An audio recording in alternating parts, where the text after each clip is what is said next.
Maka pada pertemuan kali ini pembicaraan akan kita tingkatkan kepada bagaimana membina mahligai rumah tangga bahagia dengan menitik beratkan pembicaraan kepada kewajiban bersama baik sebagai suami maupun sebagai istri. Banyak rumah tangga bahagia tercapai apa yang menjadi cita-cita dan tujuan. Tetapi tidak jarang rumah tangga yang tenggelam sebelum sampai ke pantai yang akan dituju. Pada saat-saat perkenalan seseorang dalam usahanya mencari jodoh, dia merasa bahwa pasangannya itulah yang akan memberikan kebahagiaan kepadanya.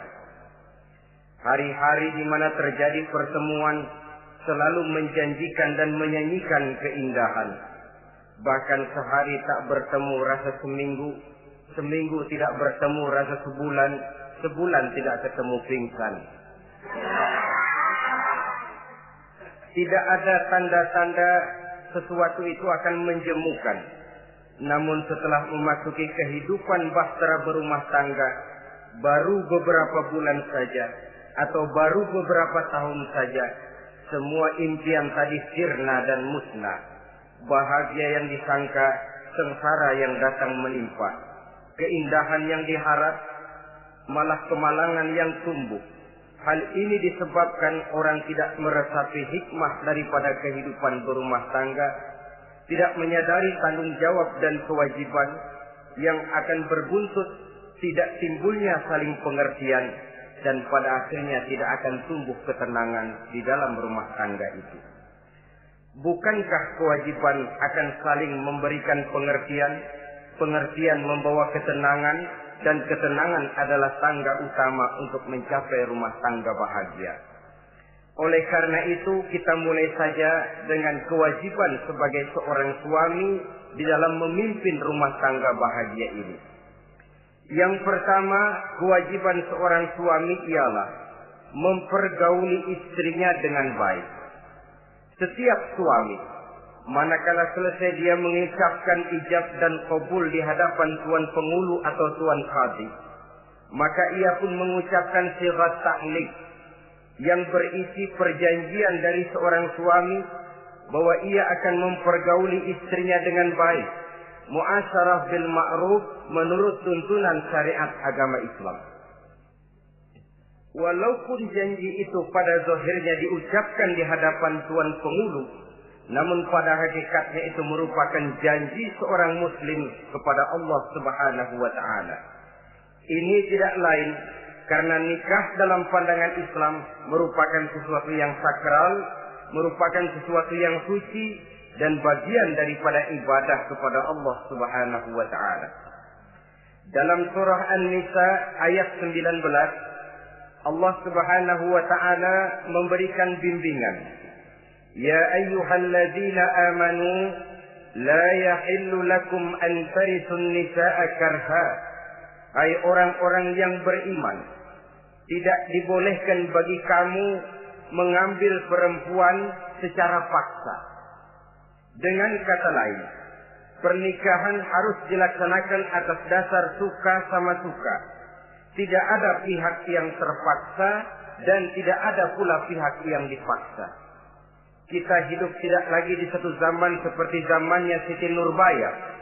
Walaupun barangkali cinta memang bisa timbul setelah pernikahan, tetapi akan lebih baik kalau sebelumnya telah diawali dengan saling kenal mengenal, saling memahami latar belakang masing-masing untuk memudahkan timbulnya saling pengertian. Wala ta'diluhunna litadhhabu bi ba'di ma ataitumuhunna illa an ya'tina bi fahishatin mubayyinah. Dan jangan kamu mempersulit mereka karena ingin mengambil kembali sebagian dari apa yang telah engkau berikan kepada mereka, kecuali apabila mereka telah nyata-nyata melakukan perbuatan-perbuatan yang keji. Wa ashiruhunna bil ma'ruf, dan pergaulilah istri-istrimu itu dengan baik. Fa in karihtumuhunna, kalau kamu merasa tidak suka kepadanya, bersabarlah. Fa asa an takrahu syai'an wa yaj'alallahu fihi khairan katsira. Karena boleh jadi kamu tidak menyukai sesuatu, padahal Allah menjadikan di dalam sesuatu yang kamu tidak sukai itu kebaikan yang banyak bagimu. Ini merupakan tuntunan umum betapa seorang suami harus mempergauli istrinya dengan baik, muasyarah bil ma'ruf menurut tuntunan syariat agama Islam. Karena bagaimanapun hak milik seorang suami terhadap istrinya adalah milkul manfaat, milik untuk mengambil manfaat, bukan milkul mutlak seperti seorang memelihara budak umpamanya, yang bisa dihitam putihkan, bisa dijungkir balikan, bisa diperlakukan sekehendaknya. Itu bertentangan dengan tuntunan agama kita. Adalah kewajiban seorang suami mempergauli istrinya dengan baik. Kemudian yang kedua, seorang suami harus menaruh perhatian, menjaga kehormatan, dan bila perlu turut membantu dan menolong pekerjaan istrinya. Menaruh perhatian sampai kepada hal-hal yang kecil sehingga si istri merasa bahwa dia mendapat perhatian. Ada dia mengadu, ada tempat dia melarikan persoalan, ada tempat dia bercerita. Sejak dari tingkah laku, berpakaian, berperhiasan, make up, dan lain sebagainya. Karena tanpa ada perhatian dari seorang suami, biasanya istri akan menjadi malas, baik untuk bersolek, baik untuk membina dan mengatur rumah tangga, dan lain sebagainya. Apalagi tidak berat lidah untuk memuji perbuatan baik yang dilakukan istrinya, dan tidak mencela secara langsung perbuatan-perbuatan salah yang dilakukan oleh istrinya. Dia bisa menegur secara bijaksana dan dewasa. Saudara-saudara kaum muslimin, seorang sahabat bernama Salman Al-Farisi mempunyai adik perempuan yang kawin dengan Abi Dzar Al-Ghifari. Satu hari Salman datang menengoki adik perempuan ini di rumahnya. Dilihatnya adiknya, rambutnya acak-acakan, pakaiannya kumuh, pendeknya nggak enak dilihat.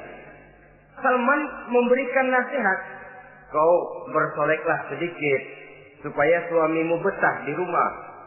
Kata istrinya, untuk siapa saya bersolek? Ya tentu untuk siapa lagi kalau bukan untuk suamimu. Kata adiknya, percuma saja, suami saya jarang di rumah. Kemana? Di masjid terus. Salman mengadukan hal ini kepada baginda Rasul. Lalu baginda Rasul mengatakan, inna likulli syai'in haqqun. Segala sesuatu ada haknya.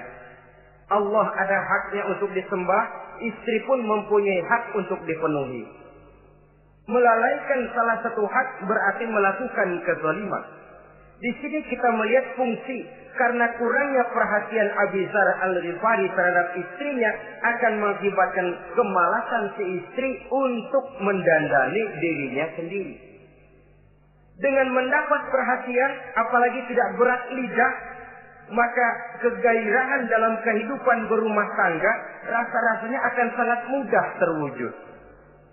Kalau suaminya bersolek, kalau istrinya bersolek, kata suaminya, kau memang pandai milih warna. Walaupun barangkali warnanya norak betul.